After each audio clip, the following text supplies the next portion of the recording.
मैं आपसे बातचीत करूंगा। एटॉमिक एनर्जी इन इंडिया, जैसा संजय जी बता रहे थे कि जो atomic department of atomic energy है, अगर उसका मैंडेट देखें, उसका उद्देश्य देखें, तो एक तो है नाभिकीय विद्युत कार्यक्रम, उसके अलावा रेडिएशन टेक्नोलॉजीज डेवलप की गई हैं। जो नाभिकीय रिएक्टर होता है उसमें बिजली तो बनती ही है, साथ में हम रेडियो आइसोटोप्स बना सकते हैं।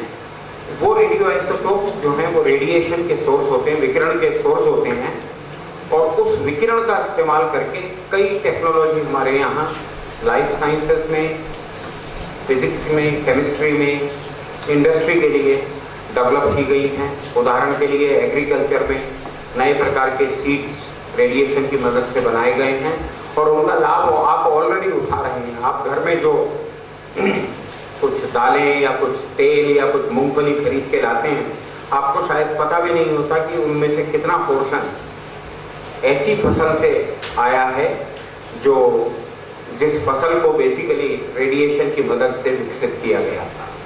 इसी प्रकार आजकल मॉडर्न हॉस्पिटल्स में अगर आप जाएं तो वहाँ एक डिपार्टमेंट होता है न्यूक्लियर मेडिसिन डिपार्टमेंट, और न्यूक्लियर मेडिसिन डिपार्टमेंट में बेसिकली एक तो डायग्नोसिस होती है, वो डायग्नोसिस होती है रेडिएशन इमेजिंग टेक्निक्स के द्वारा।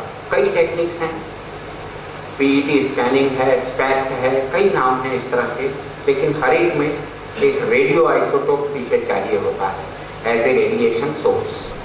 इसी प्रकार कैंसर का ट्रीटमेंट के लिए एक कीमोथेरेपी होती है जहां केमिकल ड्रग्स के द्वारा इलाज किया जाता है, और एक रेडिएशन ऑन्कोलॉजी होती है जिसमें रेडिएशन के द्वारा इलाज किया जाता है।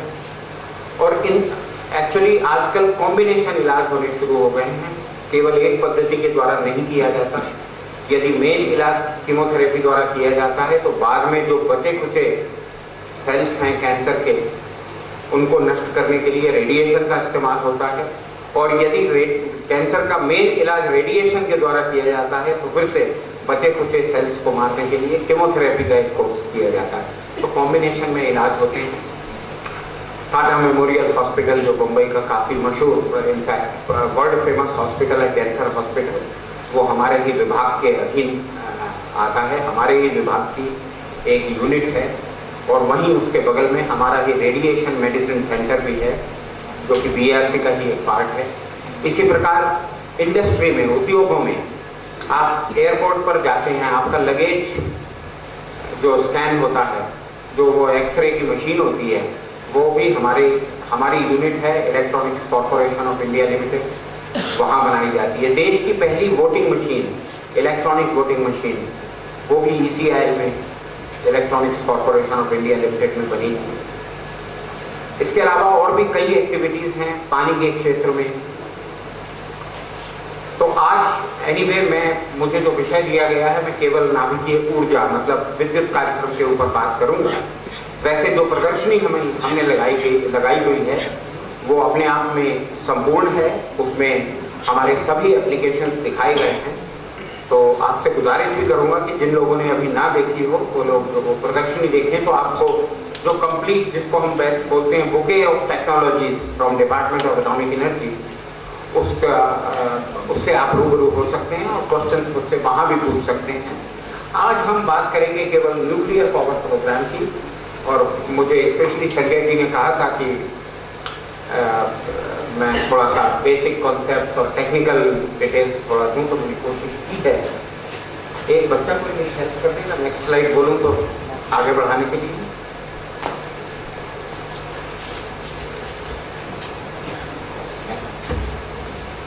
तो अब ये कुछ बेसिक कॉन्सेप्ट्स ले लेते हैं। तो मेरे ख्याल से आप सभी को पता होगा, आप सब I can see most of you are college student. तो जो बेसिक कॉन्सेप्ट है वो न्यूक्लियर फिशन है। जो इस समय नाभिकीय ऊर्जा कार्यक्रम है वो पूरा न्यूक्लियर फिशन पर आधारित है। न्यूक्लियर फिशन क्या होती है मैं डिफाइन करने की कोशिश नहीं करूँगा। जैसा आप सभी जानते हैं कि एक फिसाइल एटम जैसे कि यूरेनियम 235, उसके ऊपर जब न्यूट्रॉन बम्बार्ड करते हैं तो 2 या अधिक टुकड़ों में टूट जाता है।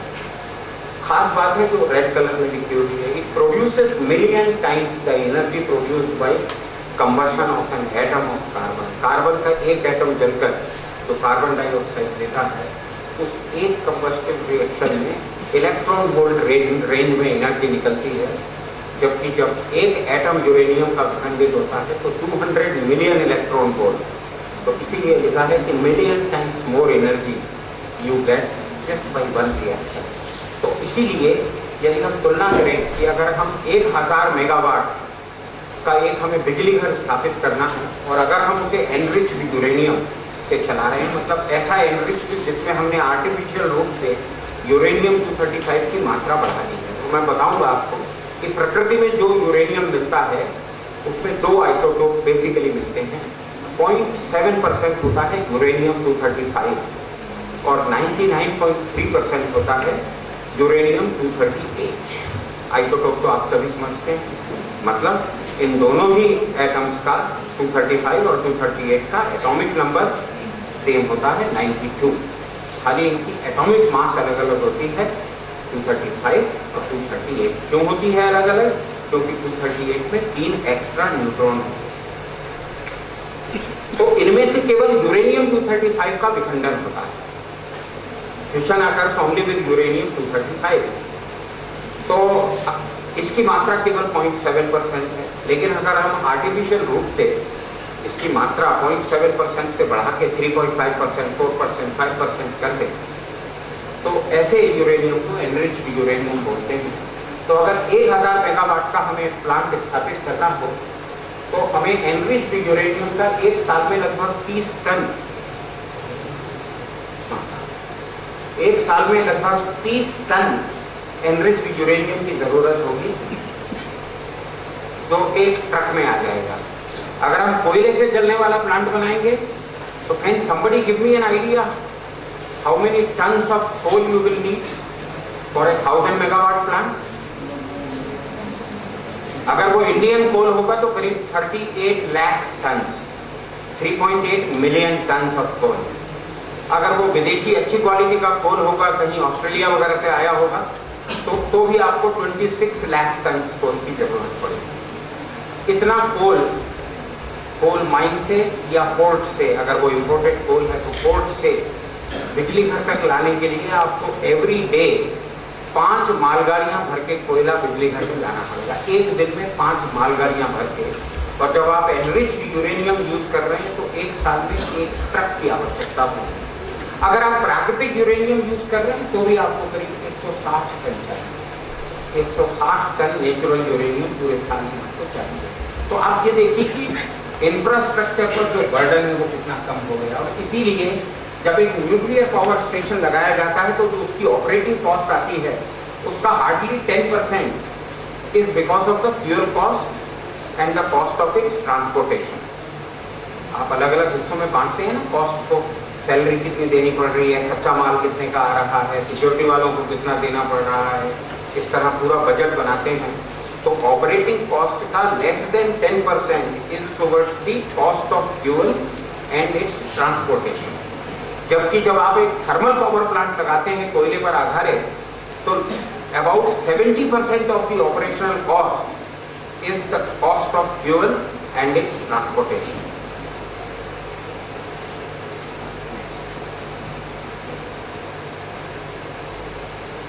ये यहाँ जैसे कोई फिशन रिएक्शन बताइए कि what is a chain reaction.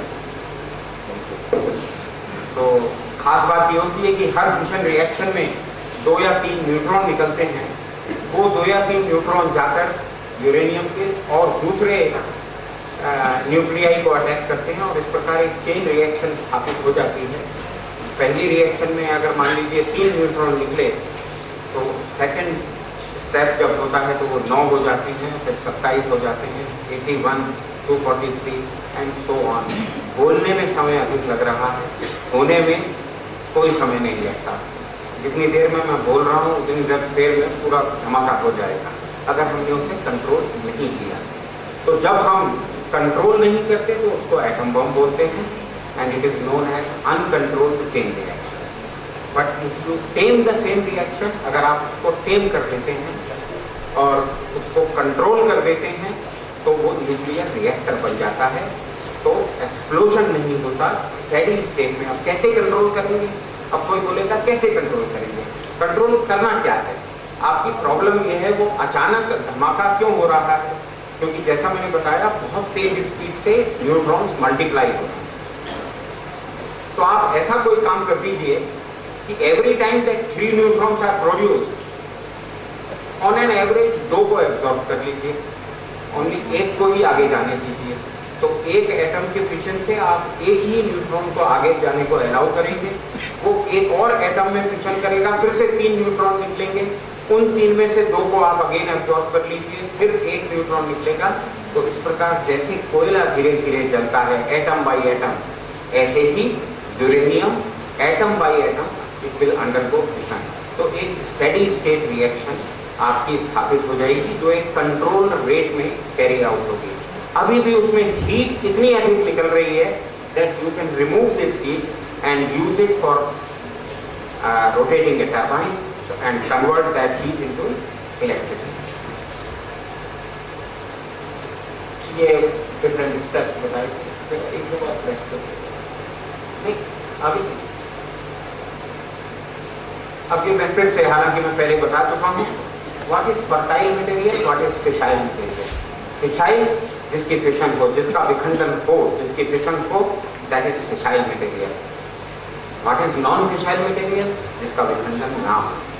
लेकिन नॉन फिशाइल में एक और स्पेशल केस है फर्टाइल मटेरियल, ऐसा मटेरियल जो न्यूट्रॉन एब्जॉर्ब करने के बाद आपको फिशाइल मटेरियल दे, that is known as fertile material. So for example, if you take natural uranium, uranium-235 is a fissile material. In fact, it is the naturally occurring fissile material. प्रकृति में पाया जाता है।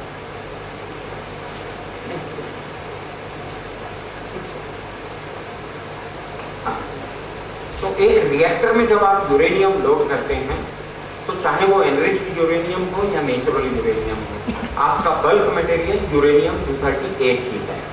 ओके, तो यूरेनियम-235 की fission होगी, उससे आपको एनर्जी मिलेगी जिसको आप कन्वर्ट करेंगे। बट जो यूरेनियम-238 वाला पोर्शन है वो न्यूट्रॉन एब्जॉर्ब करके आपको एक्चुअली पहले यूरेनियम-239 देता है, कंपाउंड न्यूक्लियस, वो फिर उसका विघटन होता है अपने आप, क्योंकि वो अनस्टेबल है। उसमें 2 कंटिन्यूअस एक के बाद एक बीटा डिके होती हैं। बीटा डिके क्या होती है, यहाँ कोई बताएगा मुझे? बीटा डिके में एक्चुअली होता क्या है? What is a beta particle? What is the difference between beta particle and electron?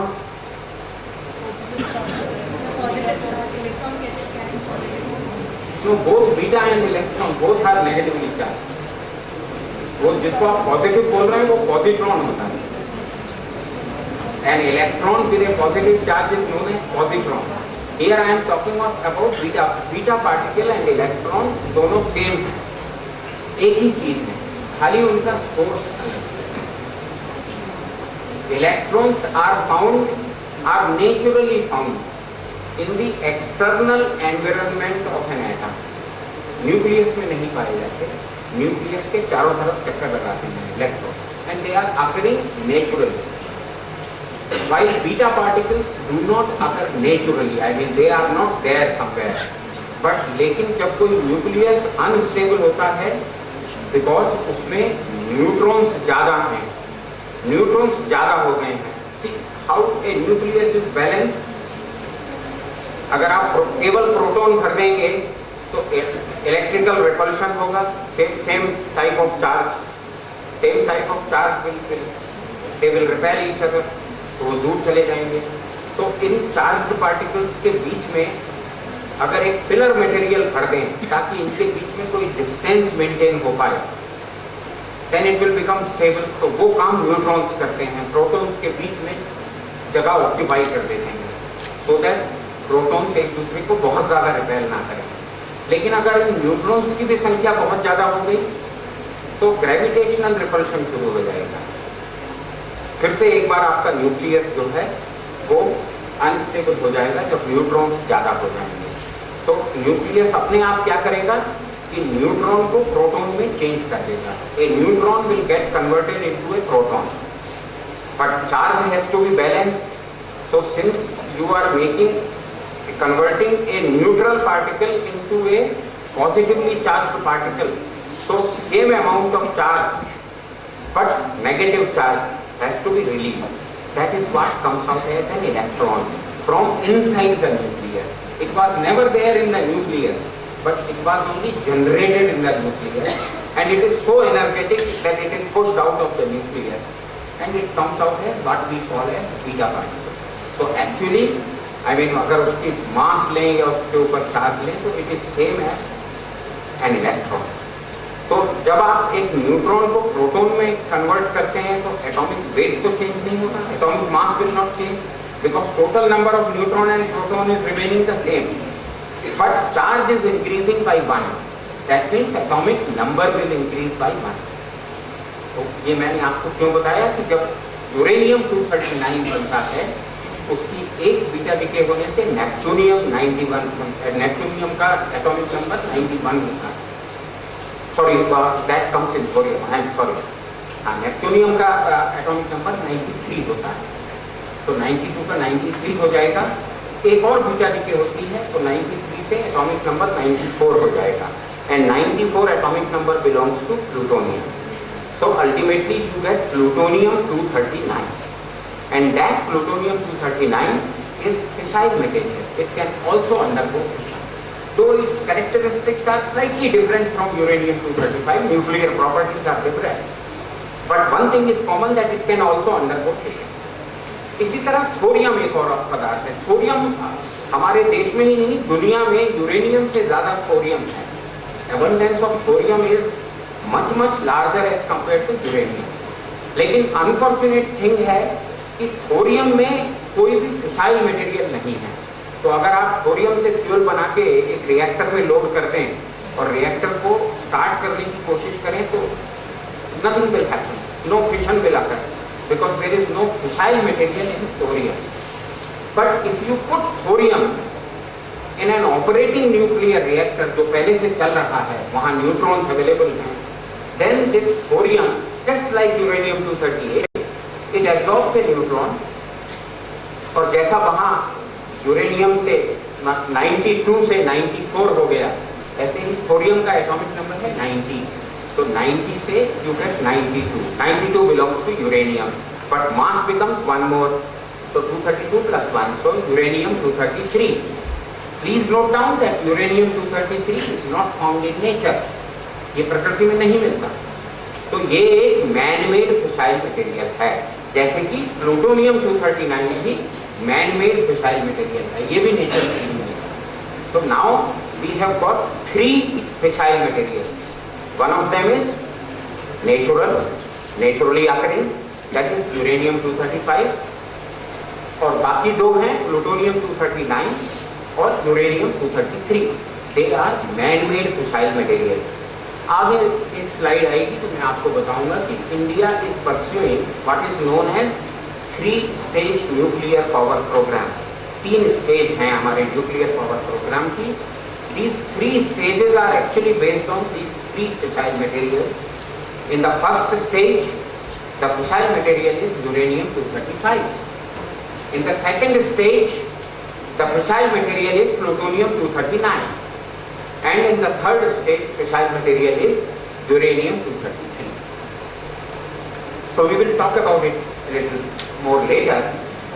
तो अब वो इसके बाद आगे चलते हैं. Next, what does a nuclear reactor do? Previous one. So nuclear reactor naturally produces power. It produces heat which we can convert into power. We can convert it into electricity. But it also converts fertile material to fuel. So it is a fissile material factory. So imagine, see, you must compare with a conventional source.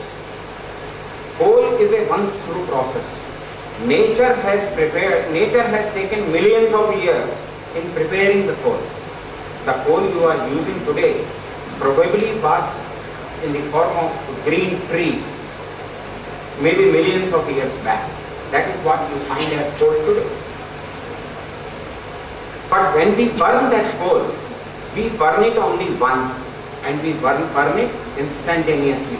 The moment we put it in the fire, it burns, and you use it only once. and you convert that coal into carbon dioxide.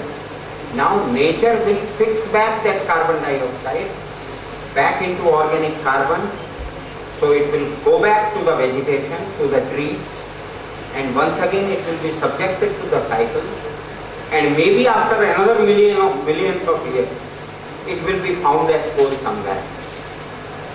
But we are not allowing this process to happen. Whatever coal we found, practically industrial scale, we started using coal somewhere in 18th century.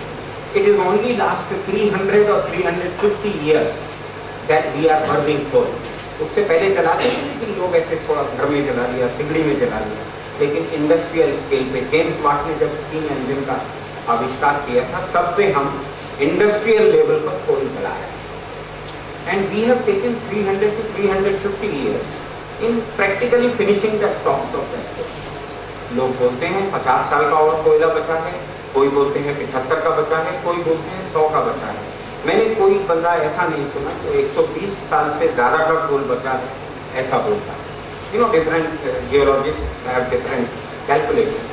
So that means we have limited resources of coal. और another problem with coal is कि आपने जला दिया, वो एक बार जलता है और वो राख में और कार्बन डाइऑक्साइड में बदल जाता है। उससे आपको फ्रेश फ्यूल कब मिलेगा? मिलियंस ऑफ ईयर्स के बाद, नॉट नाउ। बट यूरेनियम में ये खास प्रॉपर्टी है, नेक्स्ट स्लाइड, कि आप देखिए, in the world we have got very large resource of thorium. Look at the size of the ball, it's not the size of the atom of thorium, it only indicates the amount of thorium available. Then we have, as compared to thorium, much smaller quantities of uranium are available. In that uranium, much smaller quantity of uranium-235 is there. So our fuel actually, if you take all these three materials together, your fuel is only this much. So when you are putting this in the reactor, this is the only fuel. So this much fuel burns, undergoes friction, gives you electricity, but it converts this much material not in one stroke. It's not magic, it has its own rate. But theoretically speaking, all this material can be converted into fissile material. All of it, if we could do that, all of it will be converted into plutonium. How much will be the amount? What will be the size of this as compared to this? Can somebody tell me how will we calculate? What will be the amount of plutonium generated? How many times plutonium you can generate theoretically from natural uranium? आप ये सोचिए ना, आप ऐसा मान लीजिए कितना है यूरेनियम 238 कितना है 99.3 और यूरेनियम 235 कितना है 0.7। तो अगर हम ऐसा मान लें कि सारे यूरेनियम 238 को हम प्लूटोनियम 239 में कन्वर्ट कर लेंगे तो कितना होगा 99.3 divided by 0.7. If you guys want, you can do the calculation. Oh, you have a pointer. Thank you, madam. If you want to do the calculation, you can have. But I have taken that trouble. The answer is 142. So that means this is the multiplier effect of uranium. It itself gives you large amount of energy. Mind it, million times more energy as compared to carbon. Okay? But it converts, theoretically at least, it can give you, that means ये ऐसा कोयला है जिसकी राख कोयले से ज्यादा अच्छी है। समझ में आई ना बात? स्टार्टिंग मटेरियल में खाली 0.7 ग्राम यूरेनियम था, लेकिन अगर आप मैथमेटिकली स्पीकिंग सारे यूरेनियम 238 को प्लूटोनियम में कन्वर्ट कर दें तो आपको ओरिजिनल फ्यूल से ज्यादा फ्यूल वैल्यू मिलेगी राख में, spent fuel. But of course ऐसा होता नहीं है, it is not possible to achieve that factor of 142.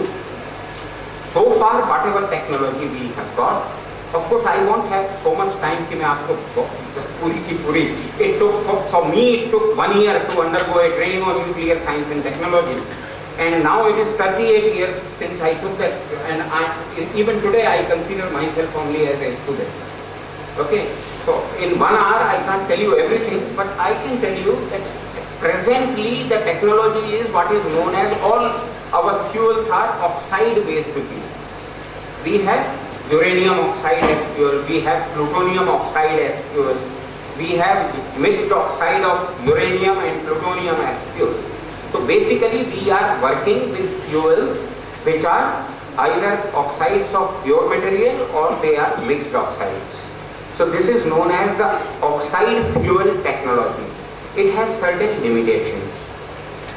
So with this technology presently, instead of achieving a factor of 142, it is possible to achieve a factor of 60.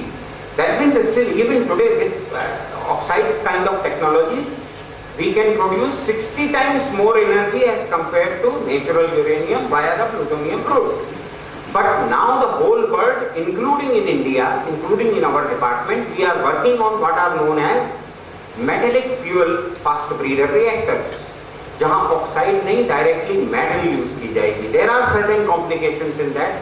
There are certain issues as far as reactor physics and material science is concerned. काफी issues हैं, बहुत challenging technology है, लेकिन जब वो technology develop हो जाएगी, and in fact we expect that in our department of atomic energy में बाय 2025 हमारा वो डेवलपमेंट कंप्लीट हो जाएगा. और हम ऐसा मानते हैं कि 2028 के आसपास हमारा पहला रिएक्टर मेटेलिक फ्यूल बेस्ड आ जाएगा. तो जब वो metallic fuel based technology mature हो जाएगी, कॉमर्शियलाइज हो जाएगी, then this same factor of 60 will become 90. Still we are a little away from 108. Maybe when you people join, I have got another 2 years of my active life in the department. So I will be creating one vacancy because I will be retiring. Like me, 200 had joined. So all of them will be retiring in next 2 years. So 200 vacancies will be created.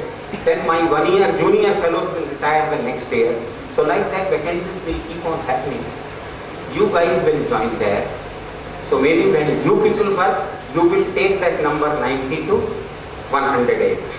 But I can talk only of a number up to 90. That it is possible for us that whatever energy we generate using natural uranium, we will be able to generate 90 times more energy through the plutonium route.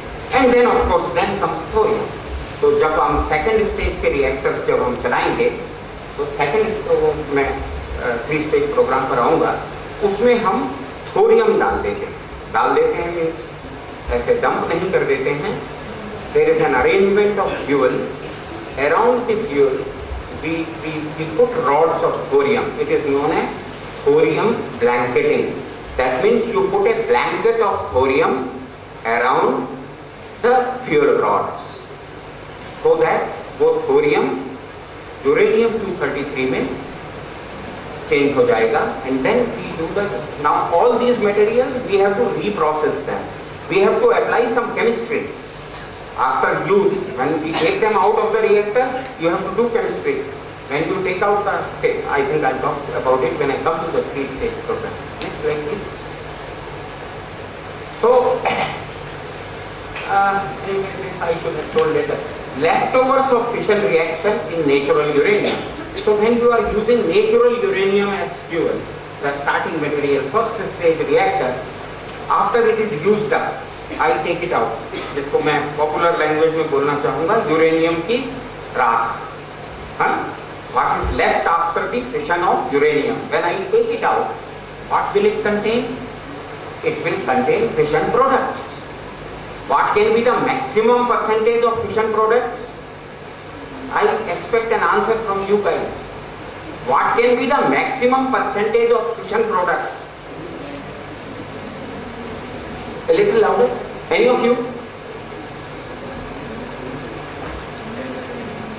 Can it be more than the amount of fissile material which was originally present? So now you tell me what can be the maximum percentage of fission products? No, 0.7% bete. See, fission products are coming from where? They are coming from uranium 235. तो ऐसा अगर आप assume कर लें कि सारे uranium 235 की आपने फिशन कर दी, that means maximum amount of fission products will be 0.7%, but it doesn't happen because you are not able to complete the fission of all the uranium-235. Hardly 50-60% you are able to do. So that means it will contain fission products less than 0.7%. It will contain unused uranium. A very small quantity will be uranium-235 which could not undergo fission. Again large quantity will be of uranium-238 which could not be converted into plutonium. And of course fresh material, newly appeared material, plutonium-239. So you take this mixture. Now this is inside a used up fuel rod. मैंने बोल तो दिया आपको कि uranium की राख, but कोयले में और कोयले की राख में शक्ल में अंतर होता है. But uranium fuel rod, original fuel rod and used up fuel rod में कोई अंतर नहीं होता. देख के आप बता नहीं सकते हैं. Used up fuel rod also looks as shining as the original one was looking. Only thing is, lot of radiation is coming out of that used up fuel rod because amount of radioactivity has increased like anything. Because most of the fission products, they are highly radioactive as compared to the original materials. तो इसकी फिर हम reprocessing करते हैं. What is reprocessing all about? You dissolve that entire material in acid and then do chemistry on that. So you separate all these substances. आप fission products अलग कर लेते हैं, आप अनयूज्ड यूरेनियम अलग कर लेते हैं और आप प्लूटोनियम अलग कर लेते हैं. So this is what is known as reprocessing. And by this process, actually these two together, naturally again theoretically speaking, these two put together, their maximum, their amount has to be 99.3%, isn't it? Because starting amount of uranium-238 was 99.3%. That means you are interested and you are ensuring recovery of more than 99.3% material back into your fuel cycle. You don't want to throw it. And out of that 0.7%, many fission products are useful to me. There are some stable isotopes also, not that all the isotopes produced in fission are radioactive. Some of them are stable also. So they anyway are not radioactive.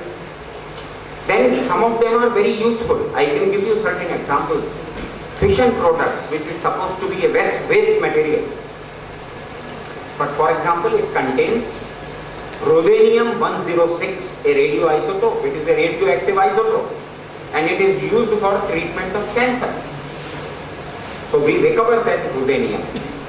There is another isotope of strontium, strontium-90, stage nuclear power program. So the first stage, where fission of uranium-235 is carried out. The Indian reactor we are using in this is PHWR, pressurized heavy water reactor. I will tell you what it is. But we have two foreign reactors also, which were established in 1969. They are not pressurized heavy water reactors. They are a different kind of reactors. They are known as boiling water reactors. I will be telling you about them also. Okay? But now we are trying to get, I think Dr. Sanjay Avasthi mentioned that we have had 1, 2, 3 agreement with America and similar agreements with some other countries by which we will be bringing either uranium or uranium fuel along with their reactor to our country. Those reactors what we are trying to import from outside are known as light water reactors.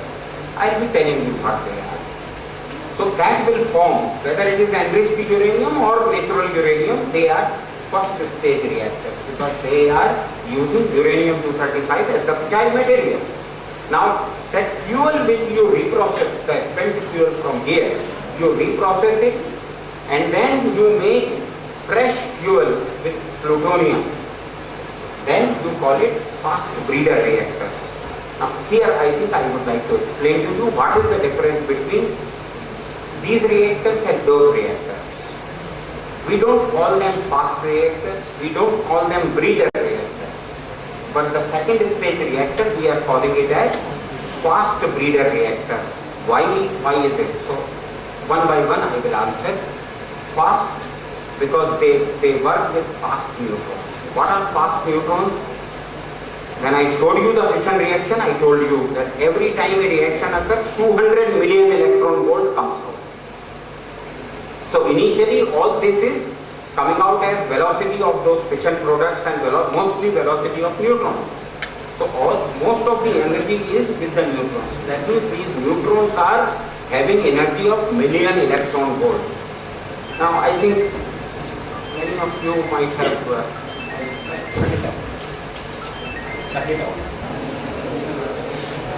so these neutrons, when they come out, they are with million electron volt of energy.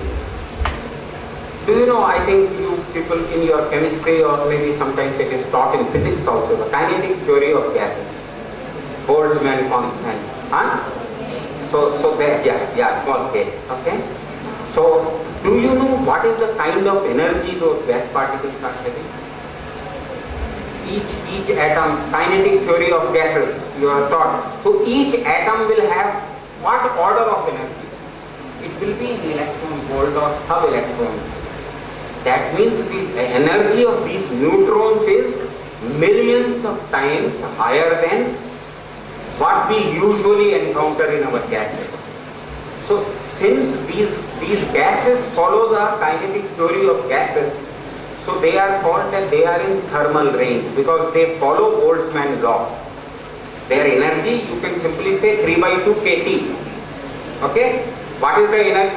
Suppose I say at 273 degrees centigrade, what will be the energy of one particle of helium? You can easily calculate 3/2 kT. Only thing is you should know the value of K. Okay? So that is the formula. But these neutrons with millions of electron volt of energy will not follow that rule.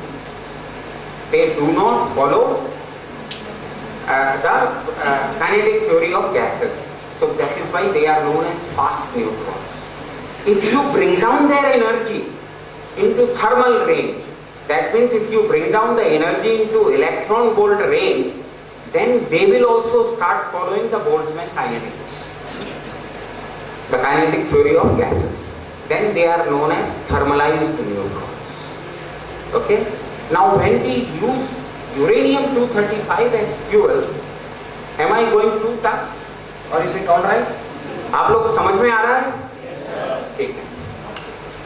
तो यूरेनियम-235 को जब हम fuel की तरह use करते हैं, तो ये आपने बचपन में गेम खेला होगा, पत्थर के ऊपर पत्थर रख के दूर से बॉल से मार के। हाँ? Somebody will have a probability 100% hit, but a person like me maybe 1% hit. 100 chance दोगे तो शायद 1 लगेगा. So that means probability of hitting the target. You can work out. If 10 people are playing that game, you can work out what is the probability of this fellow, player number 1, player number 2, player number 3. What is the probability of hitting? Similarly, uranium-235 is there, neutrons are there, but there is a probability of fission. Doesn't mean that if you take 100 atoms of uranium-235 and you take 1 neutron, 100% the fission will take place. No, there is a probability that it will take place. And that probability of fission is found to be, tell me if I start boring you, that probability is inversely proportional to the square root of the energy of the neutron. You have a blackboard here now. Okay. मैं इसको simple कर देता हूँ.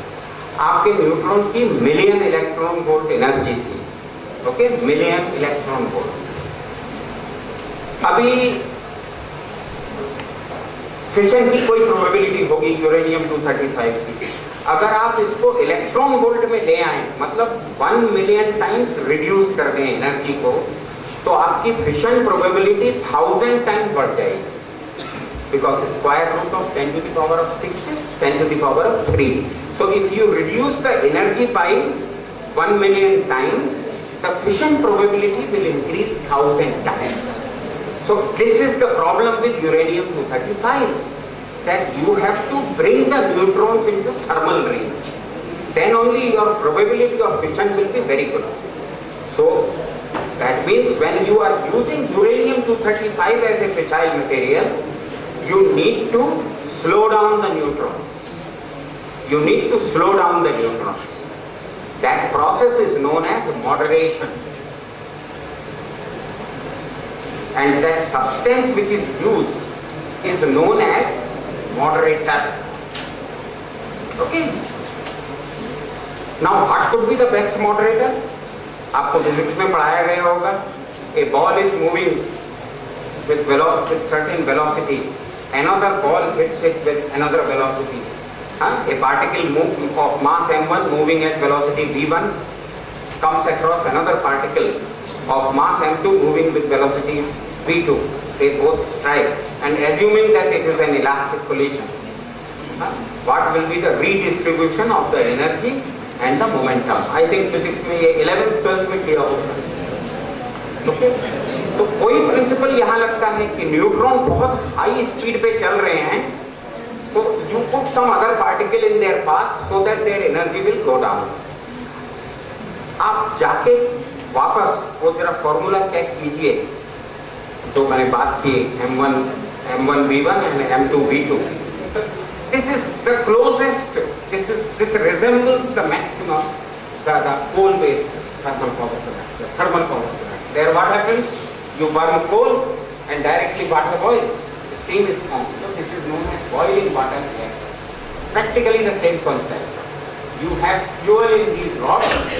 Heat is coming out. You pump some water in.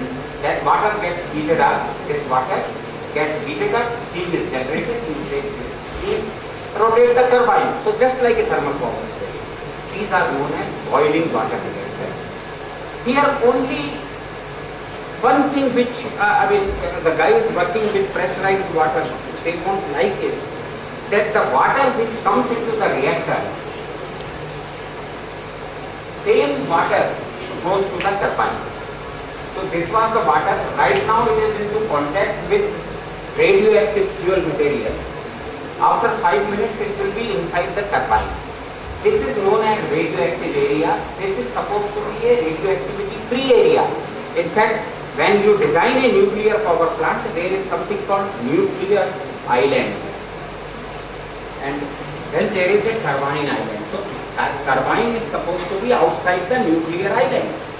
But unfortunately, in this case, boiling water case, suppose, by mistake, one fuel rod leaks out. Its radioactivity comes out into this water. This radioactivity will get transported here.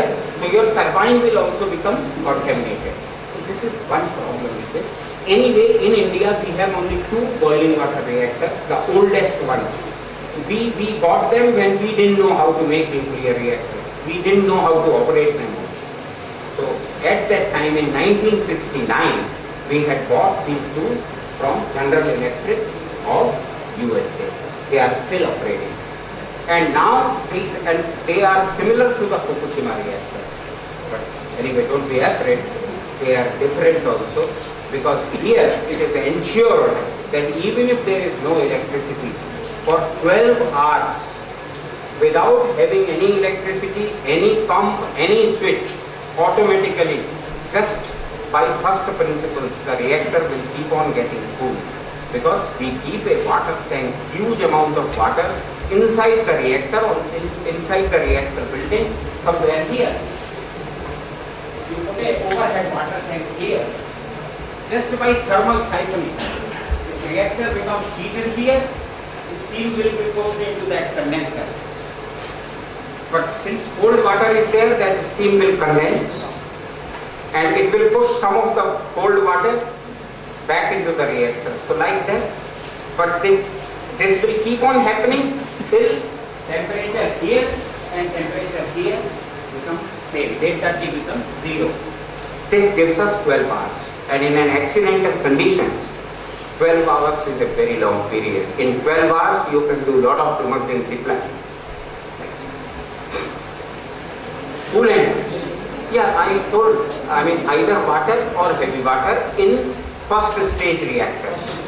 That's what I told you. In boiling water reactor, the coolant is boiling water. Water goes, boils, takes away the heat, comes out in the form of steam. In pressurized water reactor, it is pressurized water. In pressurized heavy water reactor, it is again pressurized heavy water. But your question is very valid. In fast breeder reactor, what is the coolant? Now before that I will ask you, what is the moderator in fast breeder reactor?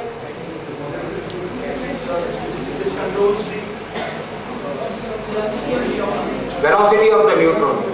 So in fast breeder reactor, what is the moderator? You don't require moderator. I told no?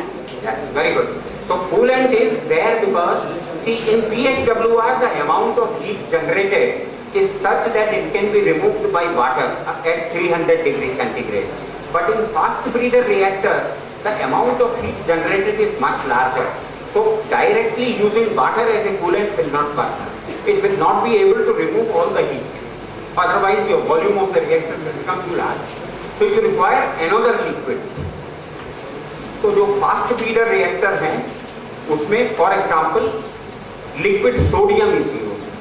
So with liquid sodium आपका operating temperature 700 degree हो जाता है।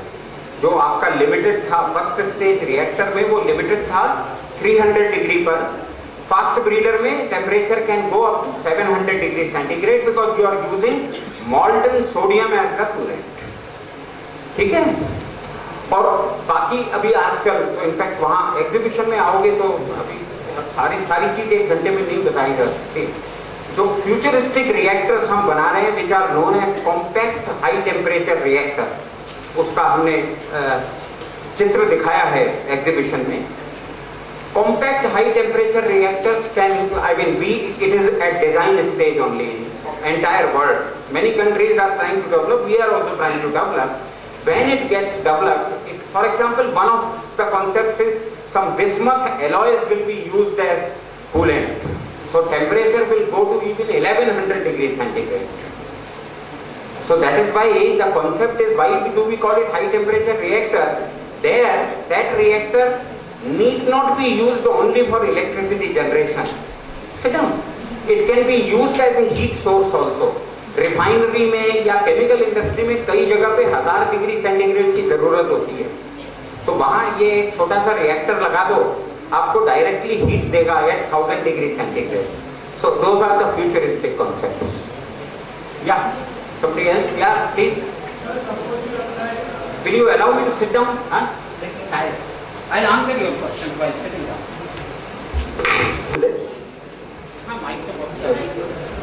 यहाँ से पूछ सकता है, नहीं वो वहां नहीं पहुंचेगा, यही आके पूछ लेगा। बेटा जोर से बोलना जिससे कि सबको सुनाई दे तुमने क्या पूछा है। सपोज हम माइक पे बोलो, माइक पे बोलो, माइक पे बोलो। तो सपोज थोरियम में हम हाई इलेक्ट्रिसिटी अप्लाई करें तो अल्टीमेटली एटम्स कोलाइड करेंगे तो एनर्जी तो डेवलप होगा। इलेक्ट्रिसिटी अप्लाई करने से कौन सा electricity you are talking of जो अप्लाई इलेक्ट्रिक आर लगा के we are trying to generate megawatts of energy. For megawatts of energy, what you are telling, arc is applied, it is applied at almost at vacuum conditions. Okay, so for a बिजली घर it will not work. Okay, हाँ अच्छा,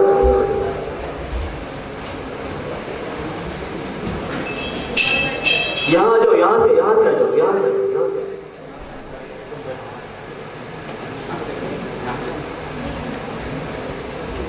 So you told about the thorium blanket thing, which but you didn't told us about how it works. Like we are surrounding the fuel pipes with thorium, but how it reacts, how it converts. See a reactor. When I show you a diagram of a reactor, that vessel is full of neutrons, because ultimately what is coming out is neutrons, and neutrons cannot be confined in steel pipe. So वो जो fuel rod मैंने दिखाई है, neutrons come out, they go beyond water also. So For them, this whole tank is like a freeway. Okay? So there are neutrons everywhere. So now suppose this is let us say uranium fuel. Now around that I make a thorium blanket. Okay? So neutrons are getting generated in the fuel, but they are coming out.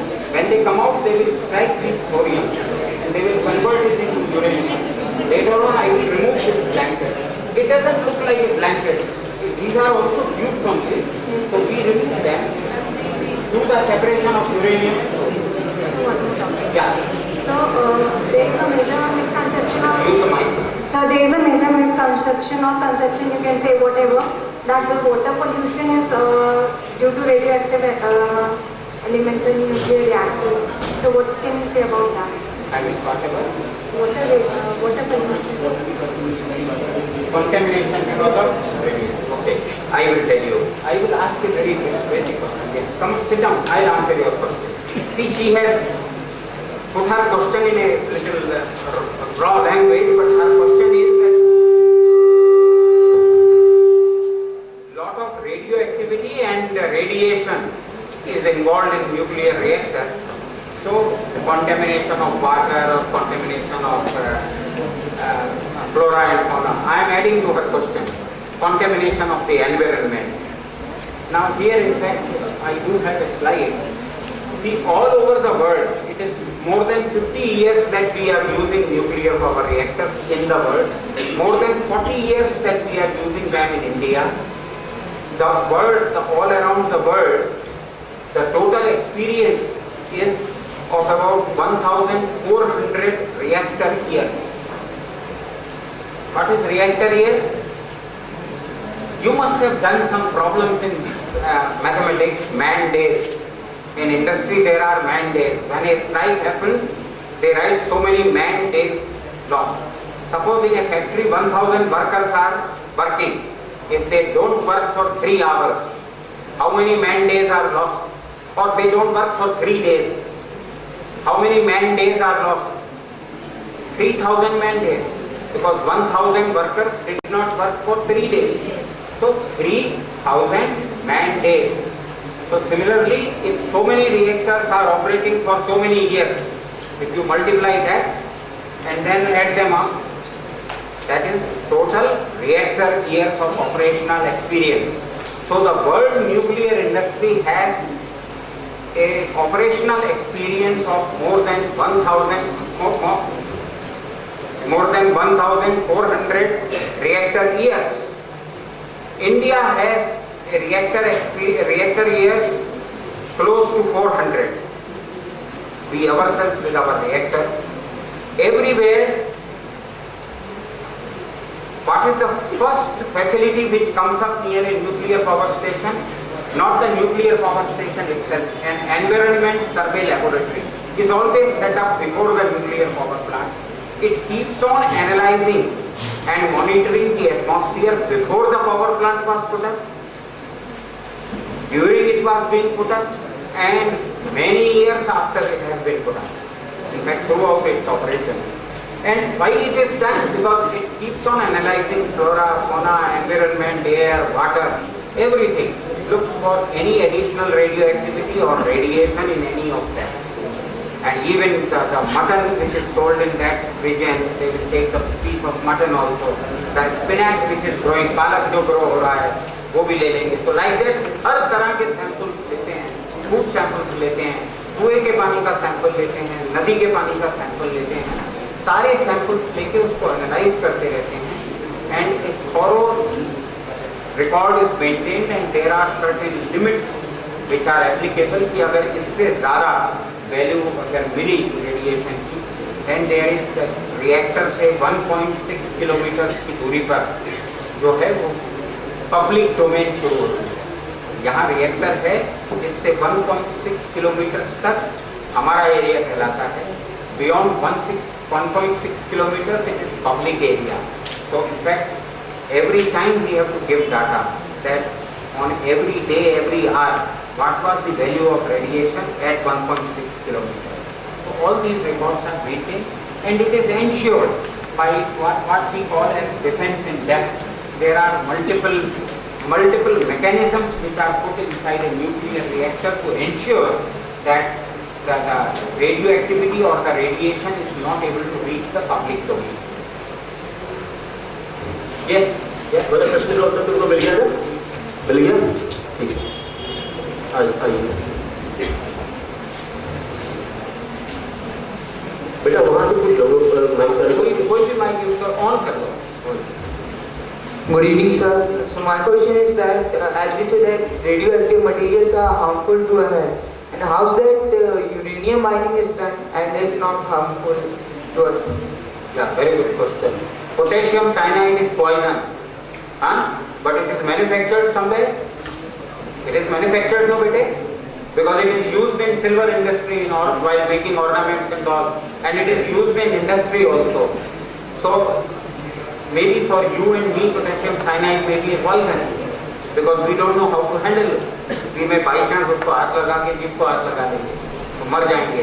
लेकिन जो बंदा potassium cyanide के साथ काम कर रहा है factory में, he is experienced. So similarly, radioactive material. देखिए दूसरा एग्जाम्पल देता हूँ. I think that will be better. आग में जल जाते हैं, आग में जल जाते हैं, लेकिन आपकी माता जी आपके सामने खड़े होकर खाना बनाती हैं. ओके, एक आपकी माता जी का चूल्हा इतना बड़ा है, एक बड़े होटल की किचन में इतना बड़ा चूल्हा होता है.